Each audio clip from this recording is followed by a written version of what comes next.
Hey, what's going on, you guys? Welcome back to another video here on the channel, and today it's going to be a response video to the Metal Tag 2026 provided by Marty and Alan over at the Heavy Metallurgy channel. Cheers, guys. If you're not familiar with the Metal Tag, it's something that we typically do every year.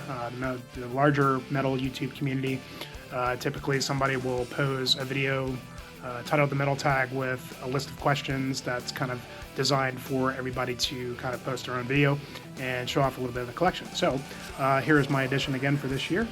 As far as future of the channel and what things are going to look like here in 2026, I'm honestly not too sure. I feel like I kind of need to go back to the drawing board and kind of figure out, come up with some cool ideas of things to do in terms of the adventure videos. You know, these things take a lot of time to plan and obviously go out and shoot, and ultimately the editing process and all those things to actually, you know, come up with something that's really good looking and, you know, some kind of quality content. Really, the last two or three that I did really took a lot of time, and, you know, I enjoyed the process as I always do. But just kind of got me thinking that, you know, if I'm going to continue doing those style videos, it always has to be something better, something more interesting, and something more engaging. To get people to watch. And you know, I also do these things for myself and for family, things like that. You know, I don't make any money on the channel. I don't plan to. Very close to the 1,000 mark for subscribers, so if you've subscribed, I really appreciate that. If you have not subscribed, please go ahead and just hit that button. It definitely helps me out. There's nothing wrong with subscribing, even if you don't watch all the videos, or if you maybe check in every now and then, watch a few minutes of a video or whatever it is. It's still, the clicks and the subs definitely help on getting these videos to a bit wider audience. As I've been growing the types of videos that I do in terms of the adventure content, I'm really trying to broaden my horizons. I'm trying to kind of break out and into a little bit more of a wider audience outside of the music community, which I believe most of, you know, the people here, people that subscribe to me, and obviously the community that I'm very much happy to be a part of. But obviously this channel is not just a full-on metal channel. It's not what I focus on here. It's just kind of a little part of it. As far as new arcane adventure videos, we'll see. I don't know. I don't have any big ideas right now. The goal going forward is obviously going to do like hiking videos as usual, adventure style videos, but I kind of want to be able to tell a story as well and kind of make the video a little bit more engaging. You know, I'm not going to do a video unless it's really worth doing and something that I really believe in. All right, let's get to the Metal Tag questions, and we've got 20 questions here posed by the fine boys over at Heavy Metallurgy. And to start with number one, 2026 is the year the Fire Horse show an album with a horse on the cover. Horse-like creatures such as Pegasus are permitted, but you lose some street cred if you show a unicorn. Well, I don't think, as far as I know, I don't have any albums that have a unicorn on the cover. But what I ended up picking was Nasheim's Jorak Oska. This is a Swedish black metal band. Came out in, I believe, 2019 maybe. Fairly old record, and it's funny because I remember actually talking about this album on my very first video that I did in a response to a Brain Smasher contest. And so it's been quite some time, and I think it's about time that I actually re-familiarize myself with this album, because I remember absolutely loving it when it came out. And this came out, I believe, on Northern Silence Productions, and yeah, just really excellent atmospheric black metal from Sweden. He's got two other records. This stuff, it's, you know, obviously along with the black metal, there's a bit of experimentation in the sound. 3 tracks, very cool stuff in terms of the composition and the way that he sort of weaves these ideas into each other throughout the 3 tracks. Very highly recommended, and obviously sort of a dead horse on the cover, supposed to be kind of more of a, I guess, abstract kind of concept. But very good stuff. If you haven't checked out Nasheim, go and check this album out. All right, number 2, show an album that you do not think is very good, but you can't bring yourself to get rid of it. So this one's probably going to ruffle a few feathers, but so be it. Just remember, this is my own tastes. I'm not any kind of a music critic. I'm just a fan. And so if my tastes don't align with yours, very sorry. I don't mean to demean anyone that actually enjoys this stuff, which I have quite a few friends that love Celtic Frost. And this is 2 Megatherion.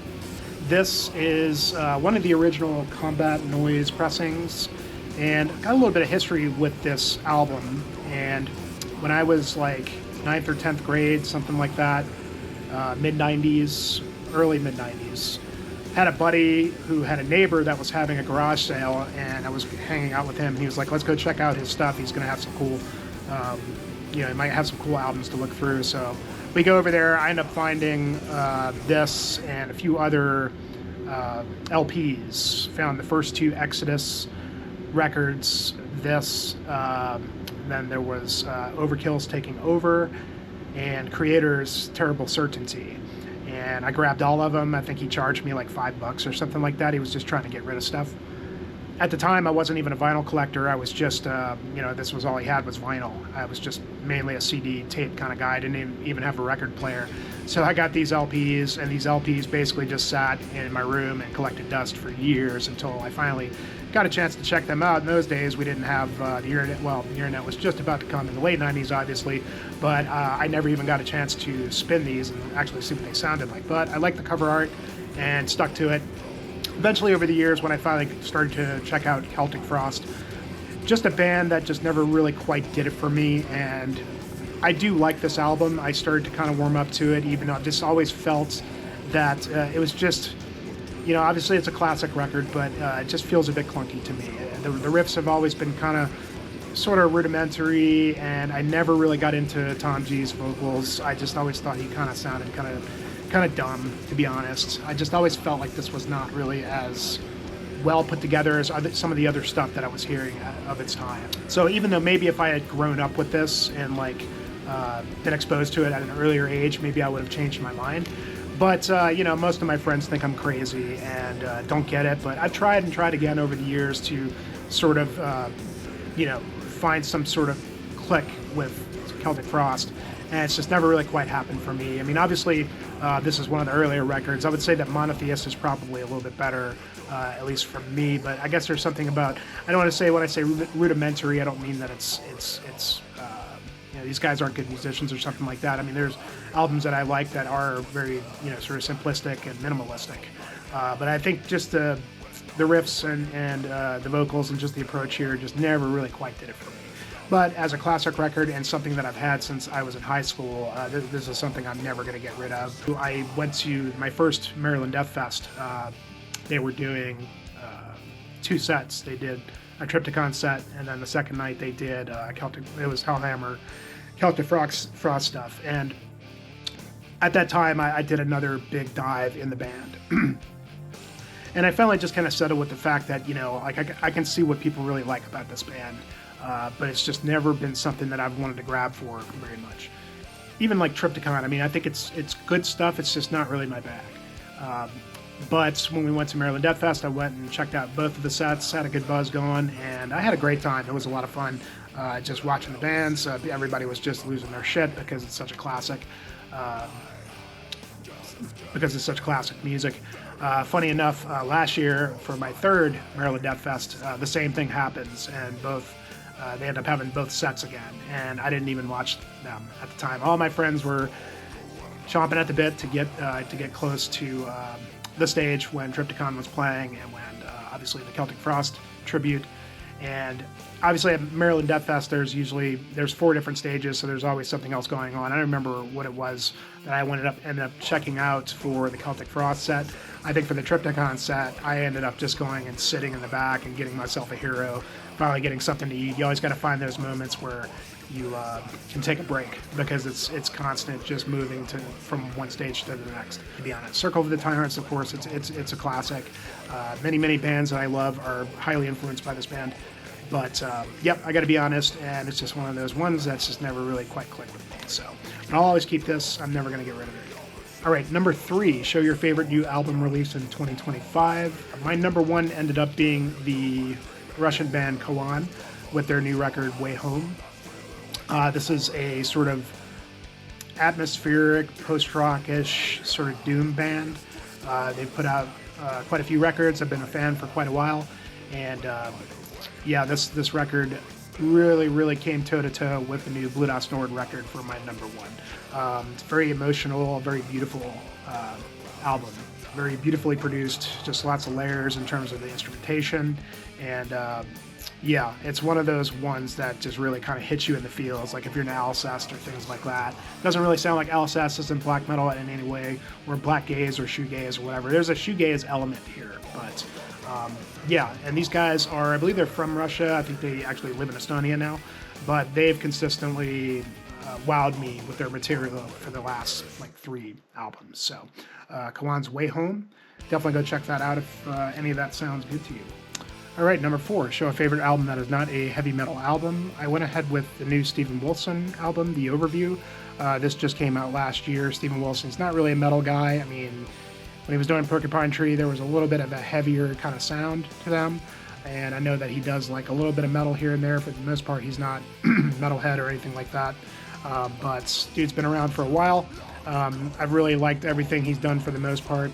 This is sort of a little bit more of an experimental release where it's just 2 tracks. Each track is like 20 to 30 minutes long.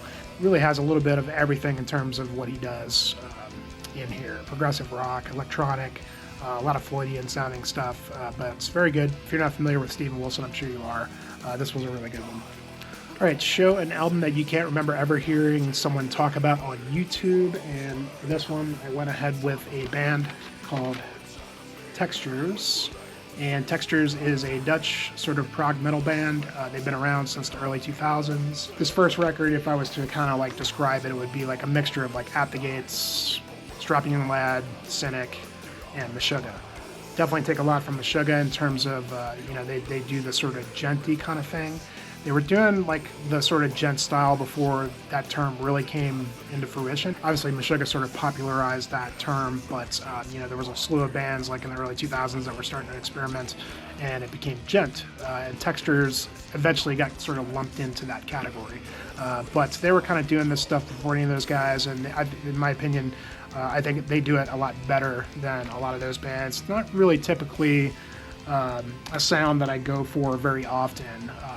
And I think I understand why most people, at least in this community, haven't really talked about them, is that, there is sort of maybe a little bit more of a mainstream appeal to this band, even though it is progressive. It's very complex music.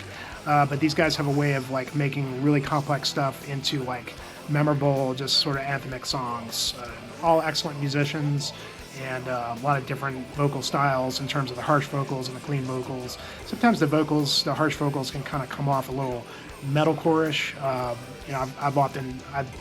I've seen them referred to as sort of prog metalcore, which I can sort of get that, but I don't know. It may be a little bit in the vocals, but not so much in the music. But these guys are really good, really melodic, and they actually have a new record coming out this year. And they split up in 2015 or 16, I think. They were sort of feeling irrelevant, and they kind of disbanded for a while, and now they're back. About to release a new record, really looking forward to. But yeah, I don't know. This probably wouldn't be most people's bag, at least in the smaller community here. But yeah, it's a band I really dig, and yeah, I don't think I've ever heard anybody really talk about Textures. All right, number 6, show an album whose first song is its best song. And I actually did a Friday night video with the Metallurgy guys with this very topic, best first songs. Quite a few albums that I picked for that. I didn't actually go back and try to figure out if I actually showed this one or not. I don't think I did, and maybe somebody else did. This is one of the ones that instantly came to mind, which is Old Man's Child with the Pagan Prosperity, and this is their second album. And yeah, the first track on here, The Millennium King, is an excellent symphonic black metal song, and unfortunately the rest of this record is not quite up to par with the first track. It's a good record. It's just kind of there, to be honest. He's done a lot better than this. But if the rest of the songs on this were as good as The Millennium King, this would be a really standout record. But unfortunately, a lot of it just doesn't live up to The Millennium King or that excellent cover art. I always wished it did. But yep, so Old Man's Child. Number 7, show an album that you think would be better if it were longer. And for this one, this is a fairly new one as well. This came out about 2 years ago, Lunar Chamber. This is called Shambolic Vibrations. This came out on 20 Bucks Spin, and very new band. This is really just kind of an EP. It's like 3 or 4 songs. And when 20 Bucks Spin released this, they were talking about hopefully a larger work was coming. Since then, I haven't heard of any I haven't heard any news about this band since this was released, but I really, really enjoyed it. I think it even cracked my top 10 of that year. This is very like, it's like brutal death metal mixed with like Middle Eastern kind of progressive sort of just melodic kind of stuff. Very much reminds me of what Lycothia Flame was doing with their one album, which came out like in the 90s or whatever.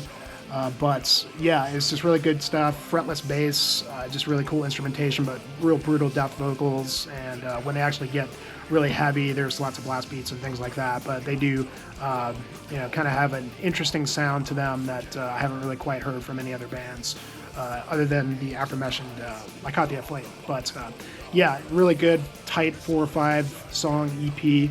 And honestly, if they would have just had a couple more songs, this would have been perfect as a full-length album for their first full-length. So hope to hear more from Lunar Chamber. Show an album you bought that disappointed you. So this is one I bought this year, and that would be the new Amorphous with Borderland. Love Amorphous, love the Tommy Utzen era, and obviously they've sort of had pretty much a similar sound for many records now. But I still feel like every record they put out, I usually end up liking it a lot. This one, it felt to me like before this came out, I was like, okay, I really hope they shake it up this time, because like it just felt like Halo was a bit on autopilot after the 2 previous records, Under the Red Cloud and Queen of Time, which were both really, really strong albums. This isn't a bad record per se, but it's just kind of more of the same, autopilot, Amorphous, and I don't really expect them to like reinvent the wheel or anything, but when it comes to this kind of stuff, I guess the song's got to be really, really strong to kind of just hear the same thing over and over again. I feel like they're just kind of at a point where they've just sort of like, I don't know, emptied the well with their creativity and what they could do. I mean, for a band that's the first half of their career was always changing and always implementing new sounds and doing different things, they've really just been kind of doing the same stuff over and over again. So hopefully they figure out something different to do and shake this thing up, because it just feels a bit stale at this point. All right, number 9, show an album you played in 2025 that you had not played in over a year. And this one I have not played in many, many, many years, which would be Edge of Sanity's The Spectral Sorrows. And obviously Dan Swano, he's been basically remastering and re-releasing the whole Edge of Sanity catalog, which has been great because a lot of stuff has been kind of hard to find on a physical format. And this is the new 2 CD sets, and it's kind of goofy. It has the remaster and also a remix. So it's 2 CDs, one's the remaster, the second CD is the remix. Don't really think I need to have both of those. I actually did play them both, and they're a little bit different. Not really much of an audiophile, so I really couldn't tell the difference, but had not listened to this record in probably, 10, 15 years or something like that. It was good to kind of reacquaint, as it has been, with the rest of the Edge of Sanity catalog, and this was a really, really great one, kind of a turning point for the band at the time. Definitely a little bit more going on here than just death metal, just sort of with Swano and the way that he can bring in some new sounds to the band. This was really kind of where they really started to kind of deviate a bit. You can kind of see where they were going, but still a killer, awesome death metal album. Glad that he's re-releasing these. Don't really need it on vinyl, but it does have a pretty huge booklet in here with the liner notes and interview with the band members, and yeah. Number 10, show an album with hilarious cover art. I'm going to go with Gonkulator, Second War in Heaven. And honestly, I can't even tell you what this sounds like. I probably haven't listened to it in years, just like black death metal. But back in the day when I used to play music, one of my guitar players was always making fun of this band. Didn't know anything about it, but it was just such a great name, Gonkulator. And he ended up finding this somewhere and gifting it to me as a joke. But you gotta love that really, really cheesy cover art. Check these guys out. They definitely mean business. There you go, for you, Gonkulator. All right, number 11, name a potential album release you're anxiously awaiting in 2026. There's many that I'm really looking forward to. Obviously, that new Ruins of Beverast, which is about to drop, and still waiting for that next Moonsorrow record, which I mentioned last year and didn't happen in 2025, so hopefully 2026 is the year of the Moonsorrow. But one band I'm particularly looking forward to is Dark Descent band Crypts, and this is their last one, Cadaver Circulation. Great band. I actually got to see these guys play at a Decibel Fest a couple years ago, and they totally won me over. Great Finnish death doom band. From what I understand, they're going to be releasing a new album this year, so definitely looking forward to Crips. And who knows, maybe we'll sing King Diamond or Merciful Fates. I'm not going to hold my breath whatsoever for those, much less the Moon Sorrow or a Dawn record or something like that. Number 12, in your collection, is there a pesky gap in a band's discography that you're hoping to fill? To be honest with you, not really. I'm not really one of those guys that feels like I have to have every album of the bands that I like. I mean, of course, like some of my favorites, of course I do. And in those cases, I typically have everything that I need for those bands. But one band I've really been getting into lately is Ungfell. And this is their last album, De Gornt. A great band, awesome alpine pagan black metal. I believe, I don't even remember where they're from. I had placed an order with Eisenwald with a couple things and had put the previous record in my cart, and then they emailed me saying that they were actually out of stock of it. So would like to get that one physical copy of it. All right, number 13, talk about a band or album that you think is successfully moving its respective genre forward creatively. This was my number 10 favorite release of 2025. This is Old Sorcery.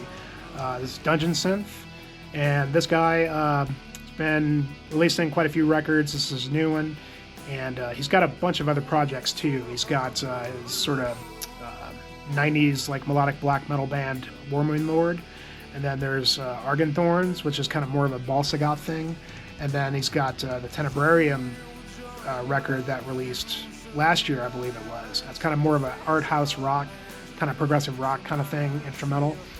He also did all the keyboards for the new Stenga Regel album last year, so he's been pretty prolific, but this is his Dungeon Synth project, and I chose this one because I really feel like I'm not a huge Dungeon Synth fan. I do like Dungeon Synth every now and then, but you know, a lot of Dungeon Synth you hear ends up sounding the same. It's just kind of just one keyboard, or it just kind of you know, doesn't really do anything new, whereas this guy's really kind of pushing that forward with lots of different types of instruments, and it's very orchestrated. It could be almost like a movie soundtrack. I mean, there's a lot more than just synthesizers on this. There's acoustic guitars, there's horns, there's just different types of instruments that really just kind of make it interesting. And every song sounds like the song title, you know, because there's no vocals or anything like that. But yeah, if you're into Dungeon Synth, I really think that this guy is really pushing it forward. Like I said, this could very well be like a movie soundtrack or something like that. But did get a chance to check out my Silver Cliff Cemetery video. I used a lot of the music from this in that video. Just seemed appropriate. So, but yeah, Old Sorcery, check that out if you have not. All right, number 14, show an album or albums that someone recommended to you that impressed you enough to buy it. And I chose Notre Lunar with Rima, which came out in 2024. This was my top number one album of 2024, and I learned about this band from my buddy Tyler, Alaskan Berg Wanderer. You've seen him here on some of my streams. He's often in the chat for a lot of the streams there, but really cool dude. He's introduced me to a lot of new, a lot of killer music, and very much a black metal guy, but it was him that kind of hinted me to this band. German atmospheric black metal, excellent, absolutely magical, and just transcendent, otherworldly atmospheric black metal. If you're into things like Wolves in the Throne Room, you know, this has a different sound, but it's kind of in a similar vein. I think these guys are actually better than Wolves. But, you know, being from Germany, they definitely have that sort of European sound. Pretty long album.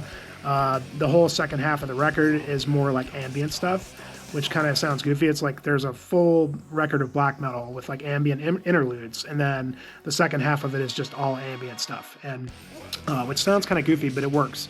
And it's really nice to listen to because like the last black metal track is just so triumphant and just amazing that once it gets into the ambient stuff, it kind of just brings you down, you know. But great record. All right, number 15, recommend a power metal album to Marty Worm that you think is exceptional. He's always on the hunt. Not really a huge power metal guy, but the only thing I could really find that I could really recommend to you, Marty, if you have not heard this, is Moisson Levide, Saint-Empire Gascon, and a French band. And it's not power metal, but there's a significant power metal element to this music, kind of like a symphonic power black metal, power black speed metal hybrid, something like that. Very, very cool stuff, but the clean vocals, the big power metal vocals are awesome.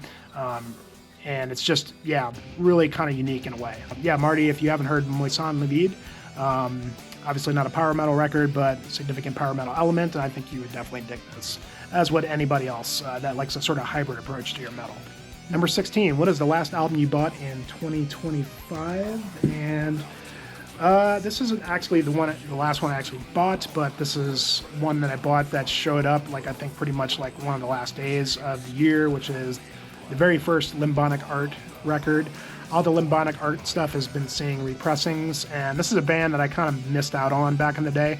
I've been kind of discovering them recently, and some stuff I like, some stuff not so much. They got a lot of music, but this first record, Moon in the Scorpio, is really, really killer, heavy on the symphonics, black metal, and the fact that this came out like in the early 90s or whatever it was, really kind of ahead of its time, I feel like. But yeah, I've been kind of just checking out and diving all the Limbonic Art stuff, and so far this has been the favorite thing that I've listened to, that I felt like I needed to have a physical copy of. The rest of the stuff I'm not really sure. I'm still kind of checking certain records out, but this is the one that stood out to me the most, and it was the last one that I got for the year in 2025. Number 17, when feeling musical burnout, what is a nostalgic album that always makes you excited about music again?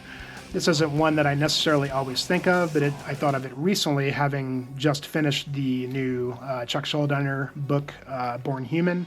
I was going back to Symbolic probably the most than anything, and I always liked this record, but I always felt like I didn't really spend enough time with it, and listening to it recently has just been like a sort of rediscovery in a lot of ways. But it also, it just brings me back to those early years when, what could metal become?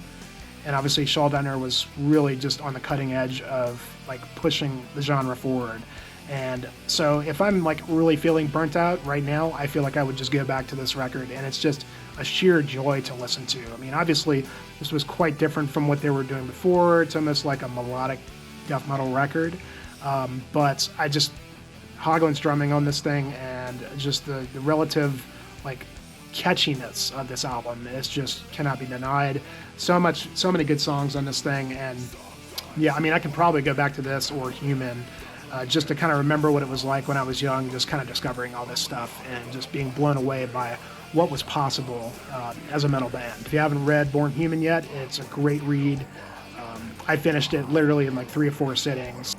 Chuck, man, he was just an amazing human, had an amazing life, as short as it was. All right, number 18, show a classic or older album that you somehow overlooked for many years that you loved as soon as you heard it. I think for this I could have chosen that Limbonic Art record as well, but just got this new pressing of Abigor's Notaimen, which is their 3rd record, and this is one of the sought-after vinyl pressings from Darkness Shall Rise, and happened to get lucky enough to get one. I've got all this stuff on CD, but I had to have this one on vinyl. And as far as Abigor goes, it was another band that I just slept on for the longest time, until maybe in the last 5 or 6 years I started to discover them. And yeah, got a lot of albums, but for me, this band, just really the first 3 records are really kind of all I go for. Everything after that, there's some stuff here and there. There's definitely albums that I still haven't checked out yet, but they just got a little bit too experimental for me, a little bit too crazy for me. So when it comes to Abigor, this is the one that I go to. Absolutely amazing 90s symphonic black metal, and really cool pressing as well. There's a big booklet full of interviews, and there's a demo CD in here. And yeah, it was just a really nice package that Darkness Shall Rise put together. If you can find a copy of this out in the wild, definitely recommend you getting it. But yeah, the first time I heard this, I just immediately gravitated right towards it and was wondering how the hell I ever missed out on it from the get-go. All right, number 19, was there a video or a stream that you participated in during 2025 that you're especially proud of? The last 2 or 3 adventure videos that I did here on the channel, I'm particularly proud of. Especially the last one. It's called The Ghost Lights of Silver Cliff Cemetery. If you've not seen that, go check it out. It's the last video I posted in the Arcane Adventures series. And yeah, it was kind of a special one where I kind of went to a historic cemetery that's supposedly haunted. It was supposed to be like a Halloween episode. I ended up having to release it a little bit after Halloween, but yeah, I got to kind of delve into the history of the place and tell the story. of the ghost lights, and actually went out there in my truck and slept, sort of camped right next to the cemetery overnight. And I went walking through the cemetery in the dark, and it was cold as hell. And had some interesting things happen to me there. I won't spoil the video. It took a lot of planning, and took a really long time to just put it together and editing and just trying to figure out how to make it look good. But yeah, so if you haven't seen that, go check that out. All right, and lastly, name a band that you want to see release one more great album before they retire. A lot of things that I could come up with for this, but first thing that came to mind is Caldan Brood. This was a one and done, probably 10 years old, maybe older than that. It's kind of medieval black metal, kind of like Summoning, but they sort of took Summoning and just elevated it to the next level with this album. And really just epic as hell medieval black metal. It would be really great to see these guys follow this up with something. I know Jake Rogers, one of the guys in this, Visigoth is his main project. He also does Galabrade, and both projects which have not come out with anything in a while. I do see that he has actually revived Galabrade as a live entity for the Fire of the Mountains festival that's coming up. So maybe he's got something going there, which would be great as well, because that's a really great album. But for me, I would love to see something new for Caldan Brood. If they would just give us one more, I'd be completely happy. I'd be happy if this was kind of a little bit more of an active project. But I did hear rumblings a few years back that they were working on something, and that eventually they were going to release a new record, and I haven't heard anything since then. So, but yeah, man, it would be really, really cool to see those guys follow up this record with something else. If it was just one more thing, I'd be happy. Alrighty, well, that's it for the Metal Tag. I want to thank Marty and Alan once again for putting this together, and everybody else out there that did a response video for this, and to you for coming and checking me out here. Thanks for sticking around with me, and thank you for checking out the videos if you have. If you have not, please like, subscribe, shoot me a comment, let me know what you think. Hoping that I have some bigger and better things coming this year. So, cheers.